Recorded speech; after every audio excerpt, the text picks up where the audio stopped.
Bonjour à vous. Bonjour Joanne. Bonjour Gabriel. Je vous présente Joanne.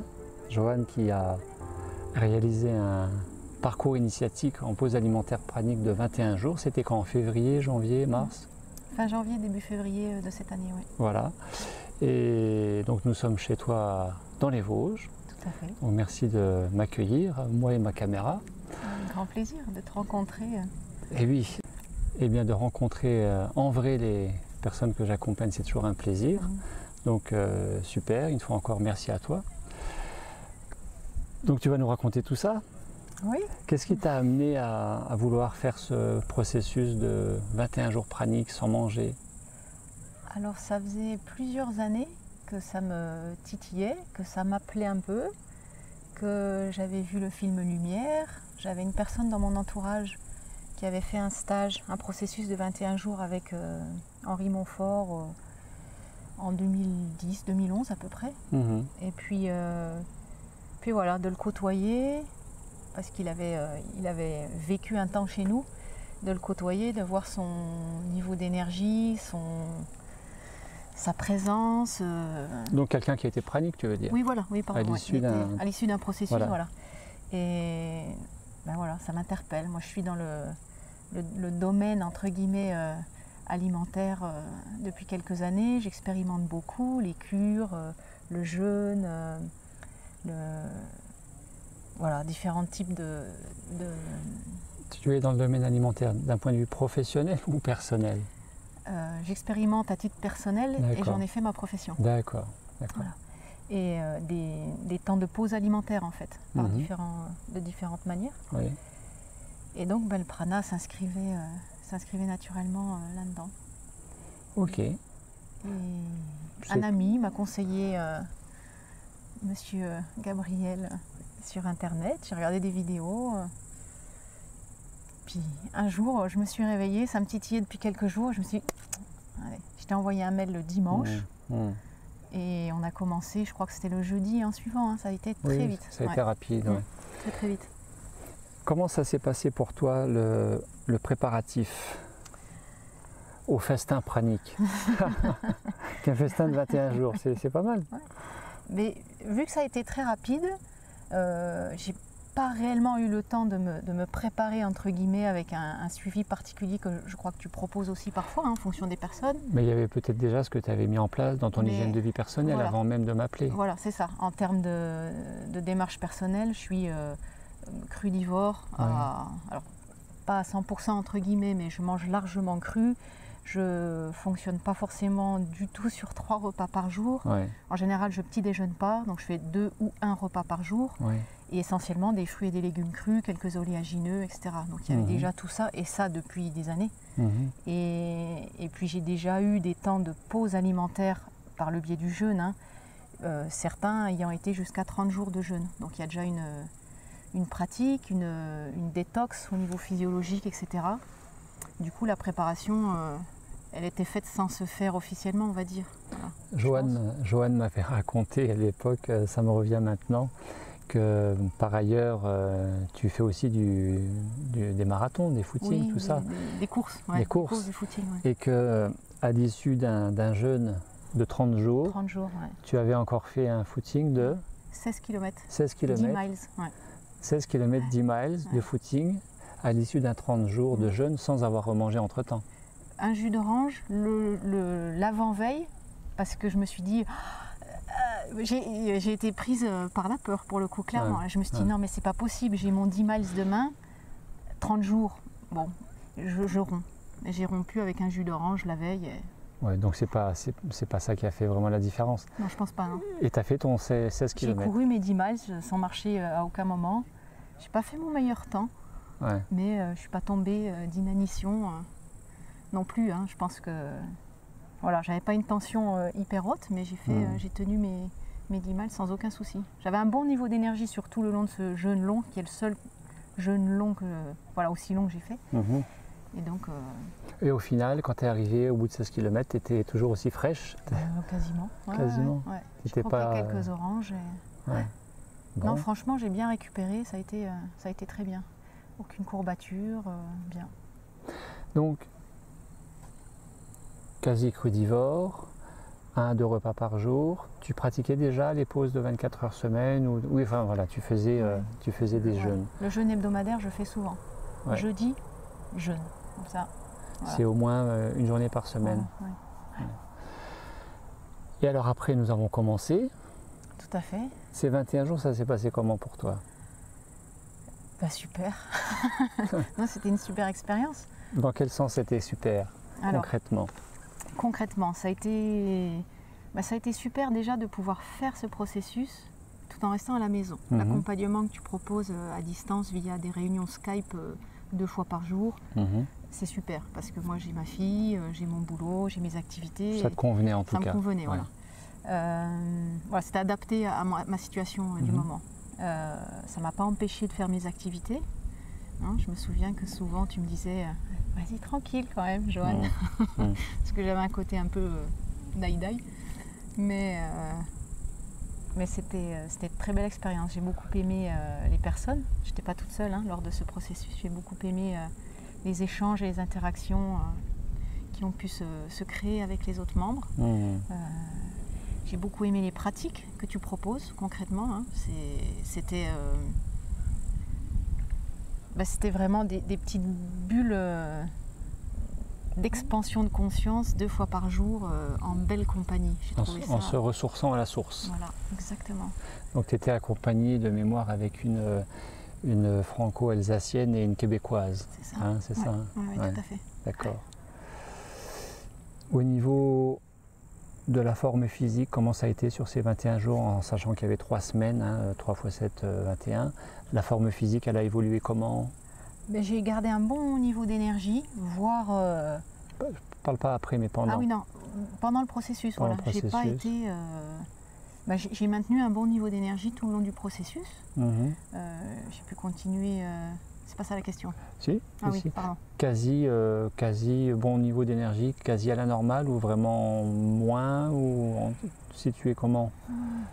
Je dirais que ça dépend des jours. Ça dépendait des jours parce que ça dépendait de ce que je faisais. Je me souviens très bien d'une journée en l'occurrence où j'étais partie à un salon du cheval à Bordeaux. Grosse journée, 4 heures de route, baignée dans un environnement clos avec énormément de monde. Il a fallu beaucoup marcher, des odeurs de hot dog et de trucs. Bon bref, ça avait été la journée la plus fatigante, clairement. Mais je pense que même en temps normal, entre guillemets, hors processus, c'est une journée fatigante dans tous les cas. Peut-être que j'aurais même été plus fatiguée. On ne sait pas en finale. Voilà. Ouais. Mais sinon, bon niveau d'énergie, j'ai eu des petites... je me souviens avoir fait un petit limbago pendant le processus qui s'est parti tout seul. Je me souviens avoir fait... Limbago veut dire lombalgie, douleur du bas du dos, ou plutôt bloqué carrément? Ah non, je n'étais pas bloquée, douleur. D'accord. Douleur. Parce qu'un limbago, tu es bloqué. D'accord, ouais. Lombalgie. Douleur. Ouais. D'accord. La détox, très certainement. Sans doute, ouais. J'ai pour habitude, dans mon milieu, entre guillemets, naturopathique, de faire des pratiques dans ces cas-là, de faire des lavements, de faire en fait quelque chose, plutôt que de laisser être ce qui vient. Et là, tu m'as invité à laisser être et à vivre la chose différemment. Et ça avait été fabuleux parce qu'au bout de 2-3 jours, j'étais aussi en prise avec mes propres peurs, mes résistances, etc. Mais au bout de quelques jours, il y a eu une évacuation qui s'est faite naturellement de l'ordre d'un lavement, c'est-à-dire vraiment une grosse évacuation à un moment donné, sans aucune intervention, sans intervenir sur le corps. Ça s'est fait... dans le lâcher-prise. Et je me souviens que cette nuit-là, j'avais fait un rêve où ma vésicule biliaire, comme si elle se nettoyait, tu sais, alors qu'il y a des protocoles, pareil, pour forcer la vésicule à se nettoyer. Là, ça s'était fait... J'avais l'impression que ça s'était fait tout seul. C'est impressionnant. Et dans cette invitation à laisser faire et à davantage cultiver le être au présent plutôt que de faire, est-ce que ça a été une confrontation confrontante pour toi? Est-ce que ça a été plus ou moins facile ou difficile plutôt, ça? Difficile parce que j'ai la tête dure. Oui, je peux vous le confirmer. Et donc, du mal à lâcher prise, effectivement. J'ai été mise en face de mon propre contrôle, c'était très intéressant d'expérimenter ça. C'est vrai que la pause alimentaire, c'est un processus de se poser et donc de freiner, de ralentir et parfois de s'arrêter au travers des activités habituelles en vue de se rencontrer à partir du moment où nous nous posons. Et c'est vrai que ce n'est pas toujours simple pour certaines personnes. Tout à fait. J'ai d'ailleurs eu beaucoup de mal à me mettre dans une bulle de retraite, entre guillemets. J'avais ma fille, j'avais mon boulot, j'avais des consultations, enfin tout s'entremêlait et c'est vrai que je referai volontiers l'expérience en présentiel pour vraiment être encore plus dans cette bulle. Clairement. Joanne de me dire régulièrement, Gabriel, ça me démange, j'irais bien faire un petit footing, qu'est-ce que t'en penses, hein? Et moi de dire, Joanne, tu restes tranquille, tu vas marcher, mais tu évites de courir, tu t'économises et simplement tu restes avec toi-même. Hein? Bon, le sommeil, comment ça a été pendant ces 21 jours? Au fur et à mesure du processus, il y a des nuits où je dormais beaucoup moins. Et puis des nuits où je dormais, alors j'ai pas fait de nuit à 11-12 heures comme je peux faire parfois quand j'ai besoin de récupérer. Mais c'est vrai que globalement, tout au long des 21 jours, le sommeil, ça me nuisait, ça amoindrissait. Diminuer. Mais naturellement. Voilà. Et sans être plus fatigué que ça. Pas du tout. Voilà, très bien. Au niveau le poids par exemple? J'ai perdu du poids. Oui.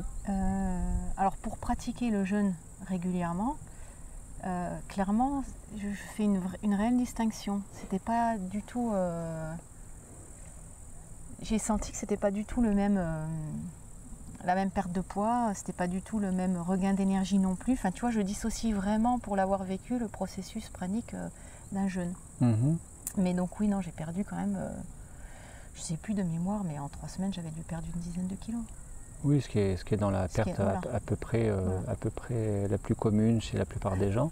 Sachant que je suis pas. J'ai mes réserves. Sachant que tu n'étais pas squelettique au départ. Bon. Et j'allais te poser la question, tu as en partie répondu.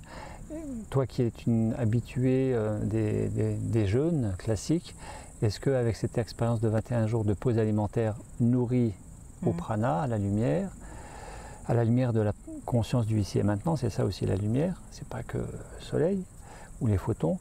Est-ce que tu as perçu, est-ce que tu vois mieux la différence qui peut être tout à fait complémentaire entre le jeûne et le prana? Alors un des mots justement que tu viens de citer, c'est vraiment en termes de présence. Et je me suis sentie beaucoup plus en conscience lors du processus que sur un jeûne. Où il y a... comment dire? C'est pas du tout la même chose en fin de compte. Parce qu'on s'alimente, il y a quand même il y avait de réelles pratiques pour s'alimenter, pour ramener de l'énergie, chose que je ne fais pas du tout en jeûne. Et chose que vous ne faites pas non plus en jeûne, plus que ça, et peut-être pas du tout, le plus souvent, c'est l'invitation à l'intériorité. Parce que la conscience du corps ramenée à sa dimension holistique au travers du corps, prendre conscience du corps, des sensations, des messages du corps, de la détox, des pensées, des émotions, etc. etc. Donc c'est toute une démarche qui est spécifique. Tout à fait. Voilà. Et puis que tu nous invites à faire par le biais de tes pratiques et puis aussi de petites expériences, des petits exercices que tu nous faisais faire régulièrement. Pour aller creuser et enlever un peu toutes les toiles d'araignée qu'il y a derrière certaines de nos envies. Il y a beaucoup de choses qui remontent émotionnellement. Il y a eu des crises de larmes, il y a eu beaucoup de remises en question. Il y a tout un processus d'accompagnement qui se fait vraiment en termes... Toi, entre autres, dans cette dynamique de lâcher prise et de laisser les choses remonter, qu'est-ce qui a fait l'objet de prise de conscience au travers de ces 3 semaines ? Par exemple, est-ce qu'il y a eu des choses dont tu as pris conscience et que tu as, parce que pris conscience, lâché plus facilement aussi? Qu'est-ce que ça a favorisé chez toi, ce 21 jours? Alors déjà, clairement, dans la relation à la nourriture, l'inconscience que je mets généralement quand je m'assieds à table et que je mange. Clairement. Le côté automatique. Voilà, ouais. Ouais. Le robot lancé. Quand tu dis c'est midi, c'est l'heure de manger, quoi. Ouais, Hein? ouais.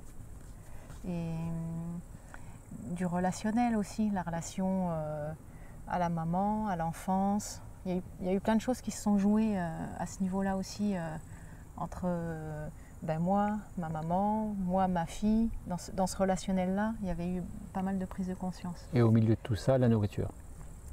Bien évidemment.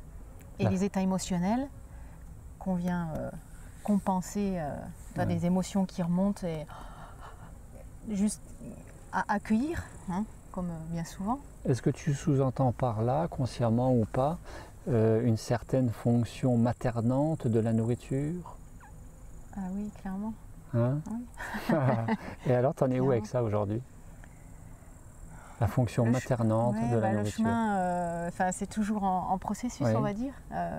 Par moments, je retombe dans des mécanismes, je les observe de plus en plus. Je vois clairement qu'il y a certains aliments dans lesquels je retombe, où c'est clairement Joanne l'enfant. Je vois aussi dans la relation avec ma fille, comme j'ai pu lâcher sur certains aliments, etc. Et une autre prise de conscience assez déstabilisante pour le coup, c'est dans mon regard naturopathique sur la physiologie du corps humain. Clairement, j'ai quand même beaucoup étudié la physiologie. Parce que Joanne est naturopathe. Oui, mais ça pose question. Oui. Ça pose question de pouvoir échanger, de pouvoir observer et puis échanger aussi avec toi là sur un suivi et de vivre moi-même l'expérience et de se rendre compte que physiologiquement on peut passer sur un autre mode de fonctionnement. Et d'un regard naturopathique, ça a ébranlé beaucoup de mes croyances et de mes certitudes.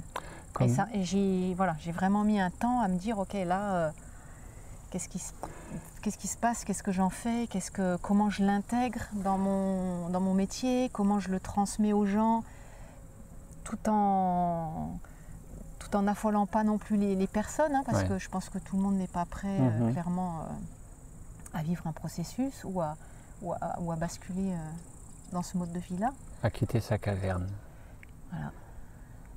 Mais ça a été, je crois, pour moi, hein, et à nouveau, c'est une histoire de mental et de lâcher prise, quoi. Ouais. C'est mes croyances, mes certitudes. Comme ça a été le cas jusque-là pour les personnes plutôt de tradition scientifique, dont profession de santé, médecins et autres, qui aussi ont participé à ce processus comme toi. Certains, la plupart en résidentiel, et qui étaient confrontés aussi à élargir leurs connaissances, voire leurs croyances, sur la base de ce qu'ils avaient acquis en formation et sur l'enrichissement de leur propre expérience, de reculer les limites de ces fameuses croyances qui soit nourrissent, soit pompent de l'énergie.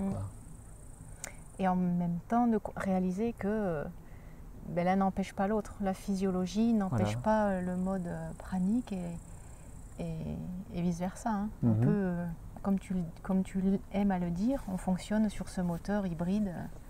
On passe d'un carburant à un autre. Essence ou électricité. C'est pas parce qu'on passe en électromagnétique que tout le fonctionnement, que toute la mécanique essence disparaît ou dysfonctionne pour autant. On peut passer de l'un à l'autre, et puis je pense qu'un jour on n'a plus qu'un mode. Après, ça, ce sont encore les croyances de chacun. Un jour, on n'a plus qu'un mode, peut-être pas. En tout cas, ça me paraît être dans l'ordre de l'évolution de la conscience, l'évolution possible de la conscience, qui, se reconnectant à la source de la vie et du vivant, fait cette expérience-là, ou ne la fait pas. Après, dans l'absolu, peu importe. Mais toi, justement, en termes de conscience, entre le avant 21 jours et le après, en termes de conscience, connaissance, conscience, au sens large, avec toi-même, avec la vie, qu'est-ce que ça t'a permis, cette expérience pranique, cette pause alimentaire? À la fin du processus, en fait, une fois qu'il y a eu, après un certain temps, en fait, plutôt précisément, j'avais vraiment des perceptions j'avais la sensation d'une hyper-acuité à certains moments. Et je ressentais réellement, quand j'étais bien alignée ou quand j'étais mal alignée. Alors, bien et mal, c'est difficile à dire dans ces mots-là, mais j'ai vraiment ressenti des moments où, pleine conscience, pleine présence, avec les gens, je ressentais de quelle manière le relationnel pouvait me nourrir ou au contraire me pomper, en fonction des gens, en fonction des discussions, en fonction des ambiances, en fonction des lieux aussi, en fonction de différents critères. J'ai vécu certaines expériences au volant de ma voiture, je me souviens, où j'avais cette sensation, d'habitude quand je conduis, je suis au volant de ma voiture et puis ma voiture avance sur la route. Voilà. Hein, c'est ce qui se passe normalement. Mais là, la perception que j'avais, c'était un peu comme sur une scène de tournage où tu es dans ta voiture et toi tu bouges pas. Et que c'est le paysage qui se déplace. Ah ouais. Voilà, ça m'a hyper perturbée. Voilà, parce que tu as fait l'expérience de cette conscience atemporelle, au-delà de l'espace-temps, qui elle est conscience et ne se déplace pas dans un espace-temps lié au temps qui passe et lié à des kilomètres qui défilent. La conscience, c'est la conscience. Et ça a donné cette impression de phénomène inversé, que ce n'est pas la personne qui se déplace, mais que c'est le paysage qui se déplace. Et moi, j'étais là. Voilà. Impressionnant. Ça m'est pas arrivé qu'une seule fois, tu vois. Mais... Ouais. Et puis parfois sur une demi-heure, une heure et demie de conduite, quoi. Voilà. Après, bon, effectivement, il y a eu aussi, il y a une grosse créativité qui est venue. Je me souviens à ce moment-là, bon, comme je te disais tout à l'heure, je continuais de travailler et il y a eu certaines nuits où j'ai bossé jusqu'à 2-3 heures du matin à développer des idées, développer des nouveaux projets, mettre des choses en ligne, etc.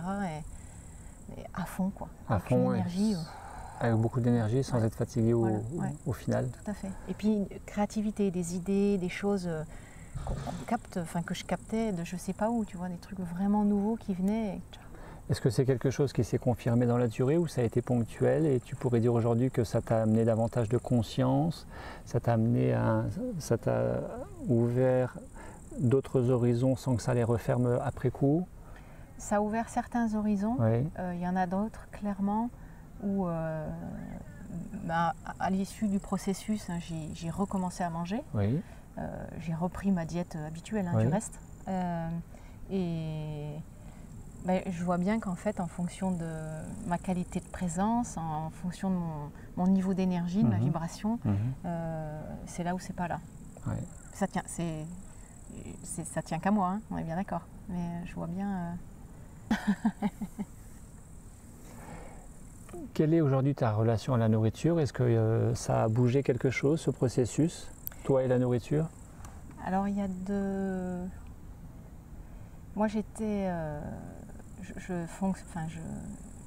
mange beaucoup. Alors, ça a changé certaines choses dans ce qu'on appelle craquage, entre guillemets, parce que j'aime pas ce mot, mais qu'on peut avoir dans un mode de vie crudivore. Il y a des choses de cuite ou de l'ordre de l'industrie agroalimentaire, etc., qui me faisaient envie et qui ne me font plus du tout envie. Et je vois bien qu'il y en a certains qui persistent et qui continuent à me donner envie. Je ne vais pas de suite vers, j'observe, je vois qu'est-ce qu'il y a derrière, pourquoi cet aliment-là plutôt qu'autre chose, à quoi ça me ramène, à un souvenir, à une émotion, à un état d'être, à quoi que ce soit. Je joue avec ça, j'utilise certains des outils que tu nous as transmis, que tu nous as transmis. Et puis à un moment donné, je ne lutte pas non plus. Je ne vais pas combattre contre la chocolatine. Par contre, je la sélectionne beaucoup mieux qu'avant. C'est vraiment, quand je mange une chocolatine, déjà c'est vraiment une bonne chocolatine. Une bonne dans le sens où c'est pas un truc industriel. Et puis je suis vraiment avec ma chocolatine, je me fais vraiment plaisir, je suis très en conscience je mange une chocolatine et c'est pas non plus... Ça a augmenté le rapport qualitatif parce que le produit est de meilleure qualité et toi dans une relation plus en conscience avec ça, est-ce que ça a diminué le rapport quantitatif? Est-ce que tu en manges moins? Mais tout à fait. Tout à fait, voilà, c'est du bénéfice. Mais ça s'est fait tout seul, tu vois, c'est pas quelque chose de volontaire, c'est pas une démarche personnelle, volontariste, c'est venu, j'observe, voilà, ça se fait tout seul. Et puis certaines envies qui restent là, et bon, ça vient. Mais c'est de moins en moins. Enfin, il y en a de moins en moins. Après, c'est pas grave. Il y en a peut-être d'autres qui vont revenir après aussi, j'en sais rien, tu vois. Mais aujourd'hui, je vois ça. Avec le recul, depuis mi-février, ce processus, cette pause dans ta vie, 21 jours d'abstinence alimentaire, et de te poser, de faire un petit peu le point aussi avec toi, un petit peu lâcher, détoxiner. Ça a été une bonne chose, pas une bonne chose? Finalement, c'était quoi pour toi? C'était plutôt positif ou négatif? C'était négatif. Non, moi, j'ai vraiment beaucoup apprécié. Je sens que ça m'a beaucoup apporté et c'était vraiment beaucoup plus positif que négatif, clairement. Ça m'a permis de mettre à jour, hein, une fois de plus, et je précise, hein, d'une manière vraiment différente que ce qu'on peut vivre en jeûne, en fait. Hein. Parce que c'est pas le même processus, tout simplement. Mais ça m'a permis de mettre à jour la place de l'alimentation au quotidien, la place de l'alimentation dans ma relation avec mes amis, avec ma famille, avec ma fille. Ma fille qui ne me voit pas manger pendant X temps. Je vois bien les questions qui émergent pour elle, et puis puis ça n'empêche que voilà, ça continue. Elle sait que 2 fois sur 3, je ne vais pas manger avec elle. Donc quelque part, tu es toujours dans ton processus en fait, tout en te nourrissant conventionnellement à base de végétal, fruits et légumes, crudivores. Tu es toujours dans ton processus dans le sens où tu es encore mieux qu'avant dans cette relation consciente à toi-même et à ce que tu manges. J'essaye de mettre de plus en plus de conscience dans cette relation-là. Est-ce que depuis ce processus, il y a eu des réaménagements dans ton relationnel à l'humain, ton entourage familial, professionnel, les amis, etc. Est-ce qu'il y a des choses qui ont bougé? Est-ce que tu as perdu des amis? Est-ce que tu en as gagné? Est-ce qu'il y a eu des prises de conscience par ton intermédiaire sans que tu le veuilles auprès de certaines personnes qui ont dit tiens, je vais faire comme toi, je réalise que, etc. Non, je ne pourrais pas te dire ni oui ni non en fait. D'accord. Je vois que ça interpelle autour de moi. En même temps, j'en parle pas.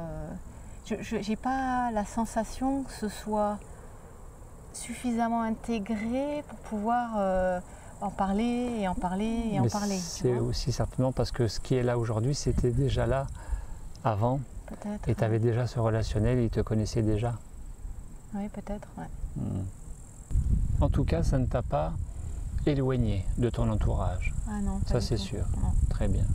Mais parce que j'ai tu as aménagé aussi à ton niveau. Voilà. Tu as aménagé. Je m'adapte à l'environnement. Si je refuse pas un petit verre de vin de temps en temps, hein, clairement, je refuse pas un barbecue s'il se présente. Enfin, bon, mais c'est vraiment en fonction de l'environnement et puis à côté de ça, je peux aussi, avec les gens, non, je viens, je mange pas, ça pose pas de problème.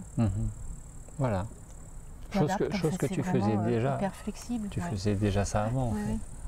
Ouais, mais c'est... Ouais, il y a autre chose quand même, tu vois, il y a une autre texture, je sais pas comment dire. Une autre saveur. Une autre saveur. Une autre dimension. Une autre dimension, ouais. Et puis surtout, cette conscience de que un échange, une personne, une fleur, un moment, c'est pleinement nourrissant. C'est pleinement nourrissant. J'écoute le vent. Le soir, parfois, on était en camion là et on se posait. Et je suis passée une demi-heure à écouter le vent. C'est une même nourriture que de manger une mangue ou une pomme. C'est beau ça. Ouais. Mais ça, avant, je passais à côté, tu vois. Ouais. Enfin, je passais à côté. C'est pas... Oui, je passais à côté. Tu le dis à ta manière. Voilà. Ouais. Qu'est-ce que tu pourrais suggérer aux personnes qui se posent la question de réaliser aussi une pause dans cette approche, dans leur vie? Qu'est-ce que tu pourrais, au regard de ton expérience, non pas conseiller, mais suggérer? En fait, justement, je crois que j'inviterais les gens à ne pas se poser trop la question. Moi, je sais que quand j'ai senti... ça a vraiment été un espèce d'appel. Je me suis dit, c'est maintenant, tu vois, c'est là, c'est maintenant, je contacte Gabriel et c'est le moment. Si je m'étais posé la question 4-5 jours de plus, j'en aurais parlé à certaines personnes autour de moi. Tout le monde m'aurait dit, mais t'es folle, va pas là-dedans. Voilà. Puis après, le mental s'en mêle, les peurs viennent, et là, je t'aurais même pas contacté. Que là, ça m'a pris, mais en 24 heures, et je sentais... c'était fou parce que je sentais vraiment, et on en a parlé d'ailleurs au téléphone, je sentais vraiment un espèce d'appel, une excitation, mais intérieurement. Tu sais, c'est presque au niveau cellulaire où tu sens... c'est les cellules qui demandent ça, quelque part. Et puis à côté, je voyais bien, ah oui, mais... Et puis alors là, c'est que là, le mental. Et là, je me suis dit, bon, ben non. Et le mental, il prend plein de formes, hein. Ça va être... mais ça peut être plein de raisons. Le prix que ça coûte, le temps que ça va te demander, c'est pas le moment, tu es en train de bosser, tu as ta fille, non, stop. D'où d'écouter toujours son corps, qui donne toujours des messages les plus directs possibles, sans être à prendre des contours pas possibles, et surtout être filtré, teinté, perverti par les mécanismes de défense, les stratégies du mental égotique et dualiste. Donc écouter toujours son corps. Bon, très bien. Aujourd'hui, ça continue pour toi à ta manière dans l'aventure de la conscience en déploiement. Est-ce que par exemple, tes nuits, tes sommeils, tes rêves, en termes de conscience, c'est plus tout à fait comme avant? Ou est-ce que tu as repris un peu là où... Est-ce que tu as eu l'impression de reprendre ta vie là où elle s'était arrêtée au bout de 21 jours par rapport à là où elle était à J0 avant le processus? Est-ce que tu as eu l'impression de retrouver ce que tu avais laissé à la fin, comme tu l'avais laissé au départ? Ou est-ce que c'est vraiment... Non, il y a un continuum, il y a quelque chose qui se poursuit, qui se construit sur le passé, qui se construit aussi sur cette expérience-là, et qui se poursuit. C'est pas... Alors, loin de moi l'idée de penser être en pleine conscience à 100% à 24 heures sur 24, c'est pas du tout le cas. Mais il y a plus conscience de la conscience que je suis. Il y a plus de conscience de la présence que je suis. Il y a plus de conscience du prana qui nous entoure, qui prend plein de formes. Et j'ai même envie de dire, il y a plus conscience aussi du prana dans la chocolatine, tu vois. D'où tu en manges moins. Voilà, aussi. Mais voilà, à nouveau, c'est sans effort, ça se fait tout seul. Et puis du coup, bon, ça m'a ouvert aussi sur d'autres personnes avec qui tu as fait certaines interviews,